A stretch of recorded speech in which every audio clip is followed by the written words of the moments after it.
Alright, we're doing 10 min. Boom, another pod is happening with your boys. Yeah, do you want to start? Yeah, we'll start. We're talking about how there is a clear distinction between emptiness, spaciousness, feeling empty, Yep. and having feeling that a piece is missing, feeling a lack of something, Yes. a desire to go towards something. I was explaining to Oscar, right? I was explaining to him how, like, I think that the concept of, like, nothing in, like, media is portrayed wrong. Yes. Because, like, they're actually portraying, like, a missing piece that you want something. It's not a missing piece, it's a thing you need or you want. Like a vacuum. Like a vacuum. It's like an empty vacuum, right? Yeah. You need to fill a hole. Yeah. Which is different from actual void. Actual no hole. Yeah. There's nothing. You're neutral. It's like the physics concept we talked about before, Yeah. where space is its own physics concept, and true void is devoid of any space. Even.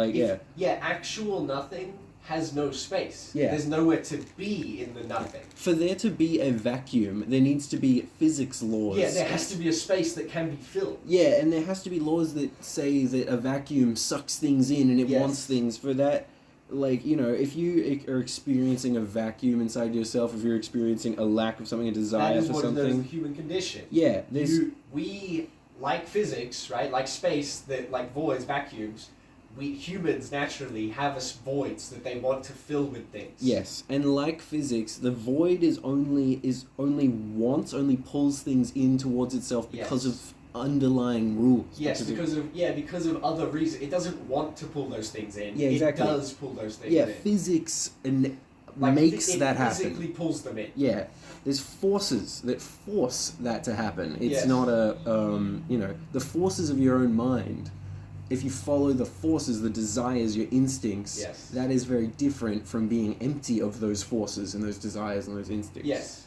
Whereas the true emptiness that, like, monks try to get to, like Nirvana, right? The actual nothing of neutrality is like permanent neutral. Like you feel just calm all the time. Yeah, no wants, no struggle. Yeah, you don't want anything. You're never like, oh, this thing is like, I don't like this. Because you don't want anything different to happen. In order for you to be upset about something, in order for you to have any motivation at all, you need to have wants and desires. You need to not accept where you are. Yeah, exactly. Because it means you want to be somewhere else. Yes. Right? Whereas if you are truly empty, you don't want to be anywhere. You're happy to be anywhere. Yeah. You're okay in every scenario because you're neutral about everything. Yep. Don't care. Yeah. Which is like that's actually like a type of bliss. Yes. It's a type of heaven. You know what I mean? Mm-hmm. Compared to the struggle of the beings that we know to exist, all the creatures on this planet. Like, think about it. In a hedonistic heaven, right? A materialistic heaven, where you get everything you always want, I'm pretty sure they portrayed in The Good Place, they're not actually, like, happy there. Yeah. Because chimps, right? If it's somehow if a ridiculous heaven exists, yes, where your actual body, I guess, is replicated with your brain and your thoughts and all, etc., your ego and everything, right? In a place, okay, where you have like a Janet that answers your every whim, right? You're like, I want fucking a jacuzzi. I want a mountain of meth. Yeah, I want a mountain of meth. Done. Yeah. How long will it take? 0.0 seconds. I want infinite meth. I would like to just turn the meth filter on and be on meth. Yeah. Now, the problem with that heaven is that you still want stuff. Because you're not happy with where you are. You're not accepting where you are. You still want things. And also, that joy, like the joy of experiencing food or drugs or any of those things, is actually the joy of dopamine. Yes. Which can only... The emotions that we feel as humans can only be born in the forge of suffering, in the forge of evolution with pressures and death. We get dopamine when we do stuff that is like beneficial for us. Yep. Because we didn't do the wrong. We didn't suffer. Yep. We suffered to do the good thing. Yep. So we got some fucking happy juice. And in order for evolution to have invented happy juice, to have invented the taste of steak and invented the feeling of love, those actual emotions can't exist. They don't ever become a thing in reality unless you have evolution and struggle, and you need pain, because evolution selected that you just need suffering in order to get it done. Like... Yeah. That's right. What's that little thing? The line from Wreck-It Ralph that we adapted, which is when he's in the supervillain support group. Oh yeah. I'm bad, and that's good. I will never be good, and that's not bad. That's not bad. I like to adapt that line into things are bad, and that's good. Not everything will be good, and that's not bad. Yeah, it's not bad that it's not good all the time. Yeah, it's not actually bad. Yeah, sometimes it's bad. It's good. It's necessary. It's actually the thing that allows happiness to exist in the first place. Yeah, and happiness is relative for humans. Yeah, it has to be. We have to judge it on what is and what can be. Yep. Right?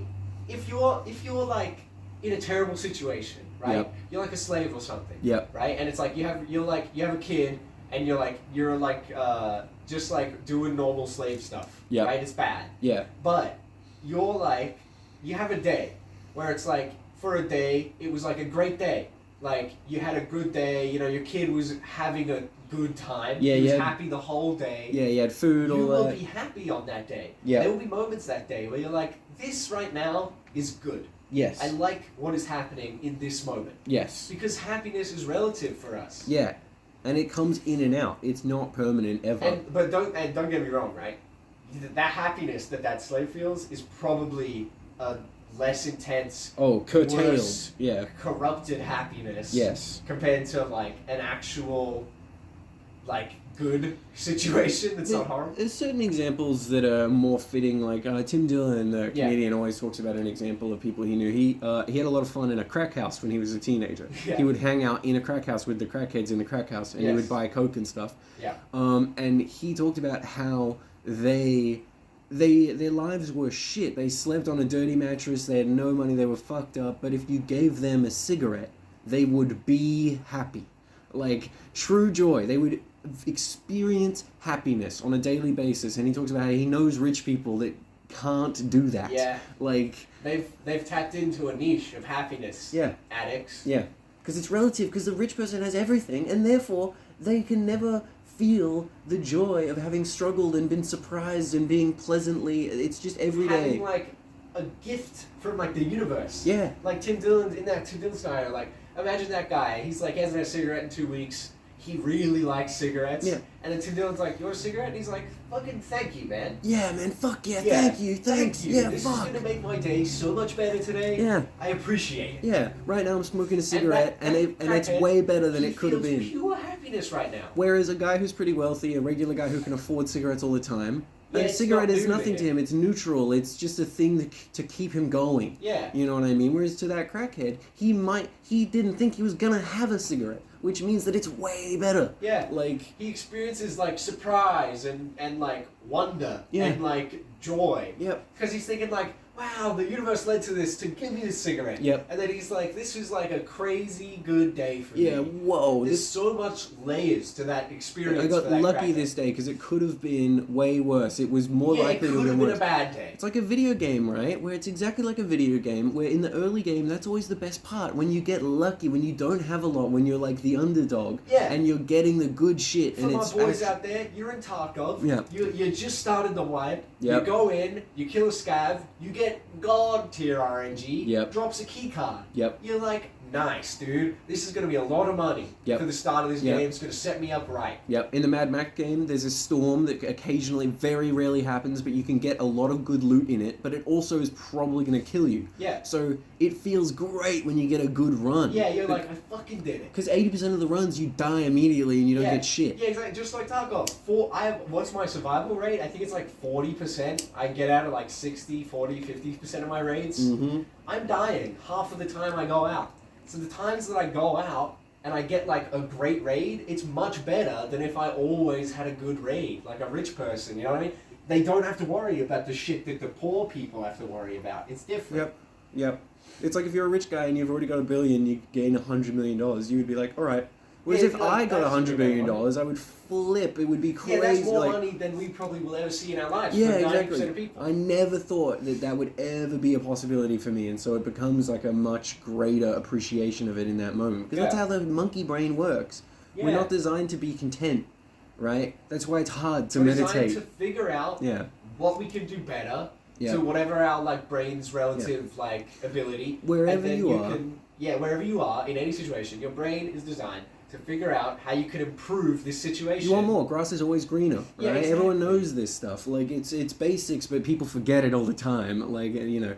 But yeah, and that is why. That and the evolutionary argument is just very close. There's just like no...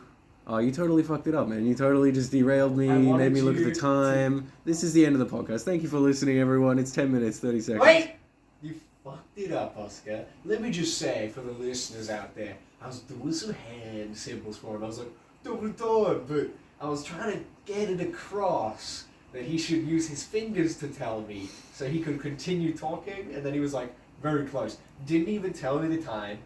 And you know what? Let's end it on that.